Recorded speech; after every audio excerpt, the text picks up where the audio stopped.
لو یہ میرے جملے میں بہت بڑی تفصیل ہے. اسکول کو مدرسہ بنانا اور مدرسے کو اسکول بنانا، یہ دونوں میں بہت بڑا فرق ہے.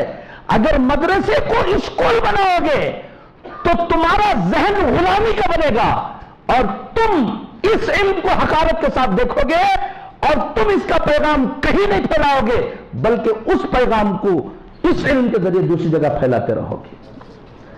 اسکول کو مدرسہ بناؤ گے تو وہ علم حاصل کرے گا، لیکن جو مدرسے کی جو سوچ ہے اس کے اندر آئے گی تو وہ ڈاکٹر بنے گا. ایک عالم کی طرح ڈاکٹری کرے گا، اس لیے کرے گا کہ اللہ تعالیٰ میں اس کی علاج کر رہا ہوں، اللہ تعالیٰ مجھے جنت نصیب فرمائے. وہ آخرت کے لیے کرے گا، اسلام کو زندہ کرنے کے لیے